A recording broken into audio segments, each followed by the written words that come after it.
Good morning, children. Today we are going to start a new chapter, chapter 3, Atoms and Molecules. The first topic of this chapter is laws of chemical combinations. The two laws are law of conservation of mass and law of constant proportions. So let us start. Chapter 3, Atoms and Molecules. You have learned about matter. What is a matter? Yes, anything that occupies space and has mass is called matter. We have learned that matter is the smallest particle of a substance. But later it is found that matter is divisible. If we go on dividing matter, a stage will come when particles obtained cannot be divided further. These indivisible particles are called atoms. By the end of the 18th century, scientists recognized the difference between elements and compounds and became interested in finding out how and why elements combine and what happens when they combine. Antoine L. Lavoisier laid the foundation of chemical sciences by establishing two important laws of chemical combinations. Those two laws are law of conservation of mass and law of constant proportion. These two laws of chemical combinations were established after much experimentations by Lavoisier and another scientist, Joseph L. Proust. Before going to learn these two laws, let us see an activity. Take a conical flask, pour some distilled water in it.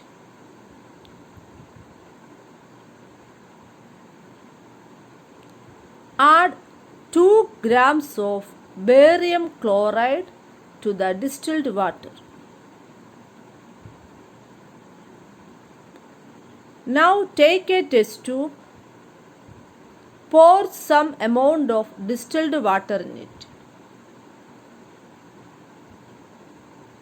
Now add 2 grams of sodium sulfate to the test tube.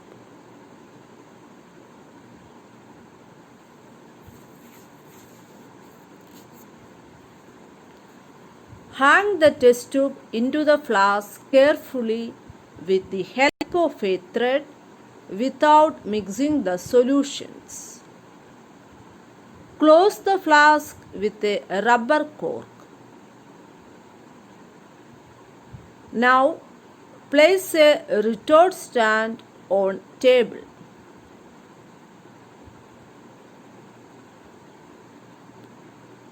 Take a spring balance and tie it to the retort stand. Weigh the flask with its contents and observe the weight.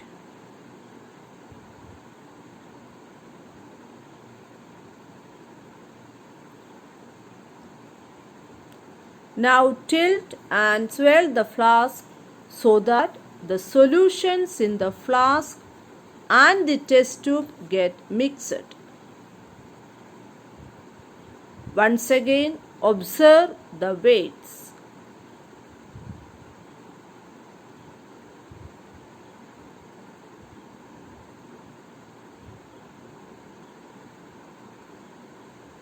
From this activity, we can observe that the formation of white precipitate in the conical flask, which indicates the chemical reaction took place in it.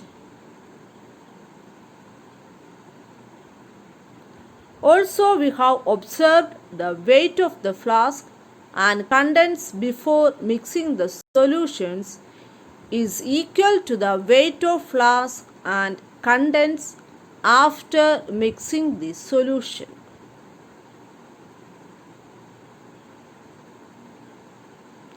Inference. Finally, we learned that there is no change in mass before and after the chemical reaction when a chemical reaction takes place. Therefore, the total mass of the product formed in a chemical reaction is exactly equal to the mass of the reactants. That is known as the law of conservation of mass. In the above activity, we have seen the mass of the contents before the reaction is equal to mass of the contents after the reaction. There we have taken the chemicals barium chloride and sodium sulfate. On mixing barium chloride and sodium sulfate, they react together to form products barium sulfate and sodium chloride. The white precipitate that we have seen there is barium sulfate. There we have seen that the mass of all the contents, that is barium chloride, sodium sulfate, conical flask, test tube, thread, core, etc. is equivalent to 140 gram before the reaction. After the chemical reaction, this barium chloride and sodium sulfate changed into barium sulfate and sodium chloride. Then also we have seen that the mass of all the contents is equal to 140 gram. From that experiment, we can say that mass can neither be created nor destroyed in a chemical reaction, but can be changed from one form to another. This is the law of conservation of mass. Then what is the law of conservation of mass? Law of conservation of mass states that mass can neither be created nor destroyed in a chemical reaction, but can be changed from one form to another.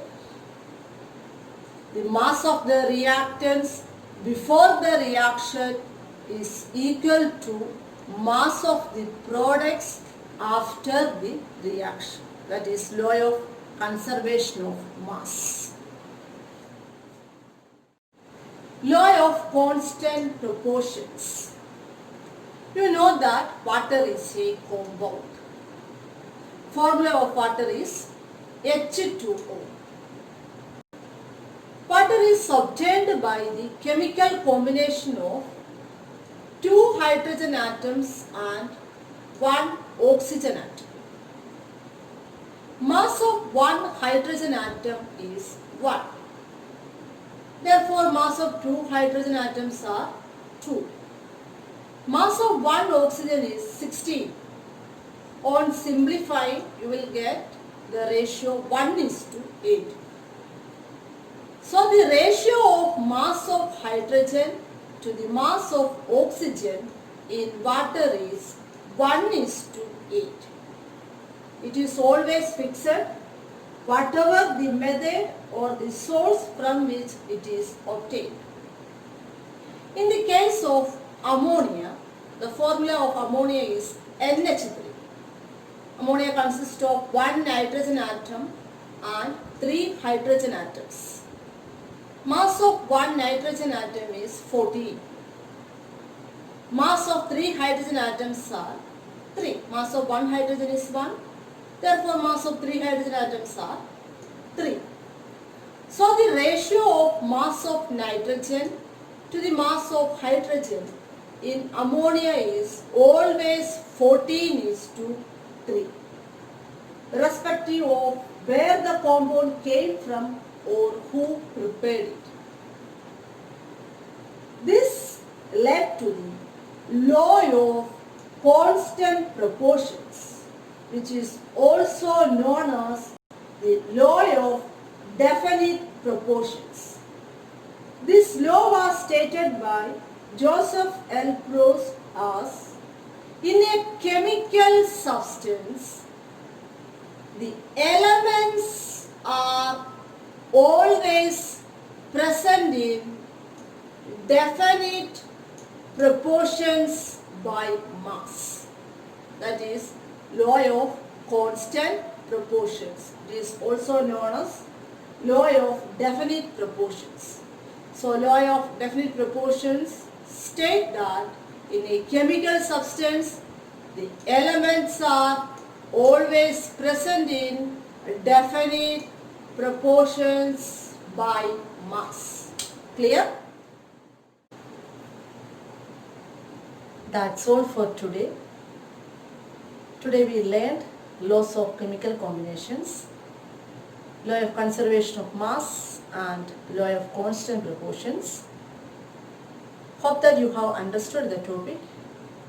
You should revise what we have learned today and refer your textbook also. Thank you.